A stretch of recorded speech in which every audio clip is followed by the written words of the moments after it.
দেশজুড়ে মার্কিন president Donald Trump বিরোধী জোরালো প্রচারণার মুখে হঠাৎ করেই দেশটির নাগরিকদের $2000 দেয়ার ঘোষণা দিয়ে হইচই ফেলে দিয়েছেন ট্রাম্প। বিদেশি পণ্যের ওপর আরোপিত শুল্ক থেকে প্রাপ্ত অর্থ প্রত্যেক নাগরিককে দেয়ার কথা বলেন ট্রাম্প। নিজের সামাজিক যোগাযোগ মাধ্যম ট্রুথ সোশ্যালে দেয়া এক পোস্টে ট্রাম্প জানান, তার শুল্ক নীতি যুক্তরাষ্ট্রকে এখন বিশ্বের সবচেয়ে ধনী এবং সম্মানিত করেছে। শুল্ক বিরোধীদের বোকা আখ্যা দিয়ে ট্রাম্প আরও জানান, $1 ট্রিলিয়ন রাজস্ব সংগ্রহ করা হয়েছে, তা দিয়ে শিগগিরই যুক্তরাষ্ট্রের $37 ট্রিলিয়ন বিশাল ঋণ পরিশোধ শুরু করা হবে।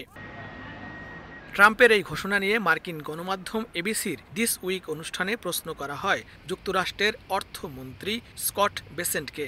তিনি জানান, শুল্ক থেকে সরকারের আয় বৃদ্ধি পেলেও এর মূল লক্ষ্য যুক্তরাষ্ট্রে উৎপাদন ফিরিয়ে আনা এবং বাণিজ্যের ভারসাম্য পুনঃস্থাপন করা। ট্রাম্পের সিদ্ধান্ত কিভাবে বাস্তবায়ন হবে সে বিষয়টি এখনও স্পষ্ট নয় বলে তিনি জানান। তবে এ অর্থ নাগরিকদের কর হ্রাস বা কর অব্যাহতির মাধ্যমে পরিশোধ করা হতে পারে বলে ধারণা মার্কিন অর্থমন্ত্রীর।